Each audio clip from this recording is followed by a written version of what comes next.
What's up, Thursday morning people? It is I, the OGGM. It is freezing cold here in Ventura, California. Russia and Ukraine have gone to war. The rest of the world is sanctioning them. It's Ragnarok, and I, for one, am enjoying it. Yeah, bring on the apocalypse. Anyways, it is the last day of our February games that I love for no reason whatsoever. Join me tomorrow night on the monthly live stream where I go through my top 10 role-playing games of all time that somebody asked me to do. So, how are we going to end this month as we embrace strange, obscure, or unusual tabletop role-playing game products that I love for no reason whatsoever other than 'cause? And there's no rhyme or reason why I like these games. I just do. It could be imagery, it could be the writing, it could be the art, it could be the style, it could just be the nostalgia. So today I'm going to talk about 5th edition D&D, because what better way to end this than the most controversial role-playing game ever created since Fatal. 5th edition D&D. Do I love 5th edition D&D? Well, whatever 5e is, I think it's fair to say it is not Dungeons & Dragons. And I know a lot of people are using that as their fence post for hate, and a lot of other people are using it as a fence post to defend it, but let's just call a spade a spade. 5e D&D is not Dungeons & Dragons. I don't know what it is, but it's not Dungeons & Dragons. I don't think they've found the right system yet that it does do, though the Iron Kingdoms 5e that's coming up might be closest, but it's not Dungeons & Dragons. And I'm okay with that. I was okay with that when it first came out, and I'm just as much okay with it today. I love 5e for what it is and what it has the potential to be, which is an amazing, over-the-top, heroic fantasy superhero system. It's not D&D, but that's okay. I don't love it because it's D&D. I don't love it because of the nostalgia. I get plenty of D&D nostalgia with all of the 30,000 fucking retro clones of D&D that come out every day. Wizards of the Coast's problem was not making 5e. 5e is fine. Wizards of the Coast problem was calling it Dungeons & Dragons. It's the same mistake they made with 4th edition. They should have called it something else. And then if it worked, then they could have called it Dungeons & Dragons.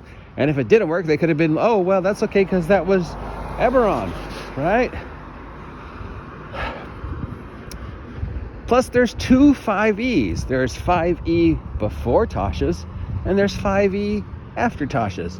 And although they use the same D20 system, they're completely different games, which have completely different styles. We don't know what we're going to see in 2024. I still believe we are going to see a Critical Role game completely separate from D&D. And there's, I know there's people who are like, no, they'll never do it. It's like, yeah, they will. There's no reason for them not to. So I love 5e. Not because of the nostalgia that I have for Dungeons & Dragons, because it's already taken care of with other games and other things. I can always just break out Advanced Dungeons & Dragons if I want to, embrace my memories. So yeah, it's not D&D, but it has the potential to be something. And maybe if we just stopped arguing over 5e and what it is and what it isn't and how we hate it or how we love it, and just all agree that, hey, here's a system that has potential to do something. It's just not D&D.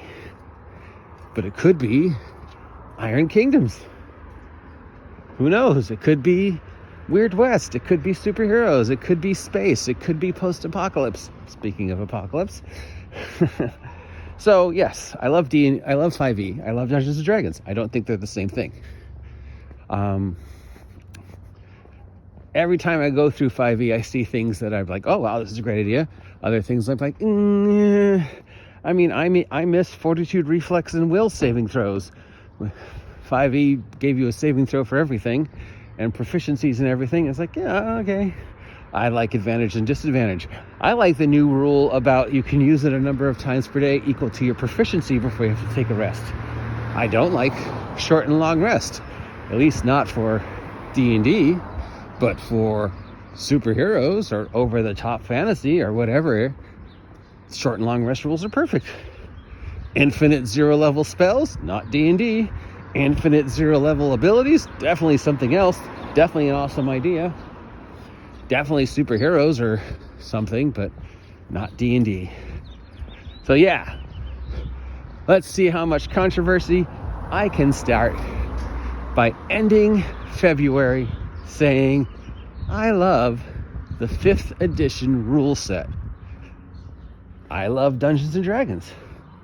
I do not think the 5th edition rule set and Dungeons and Dragons are the same thing. 5e is not D&D. Nothing you're going to say is going to convince me it is D&D. But you know what? I'm okay with it not being D&D. I'm not okay with what Wizards of the Coast is doing with it because they don't know. They were on a good start and then they just lost their fucking mind. I'm not the target audience of 5e as Wizards of the Coast perceives it, and that's okay. I know Papio are all mad and blah, blah, blah, and angry and just waving these flags, and no, just forget the Dungeons and Dragons word and just look at the system and go, oh, I could use this system to be Weird West. Yeah. So, controversy, I love 5e. I love D&D. 5e D&D is not D&D. There, I said it. I hope you've enjoyed this month-long look at all the tabletop role-playing games I absolutely love for no reason whatsoever. If I even convinced you a little to take a look at any of these games, I've done my job. Till next time, I am your guide to all the tabletop role-playing game news, weather, sports, and general internet nonsense that is the OGGM. Stay safe in this cold, weird second winter as the war in the Ukraine heats up, and I will hopefully see you all later.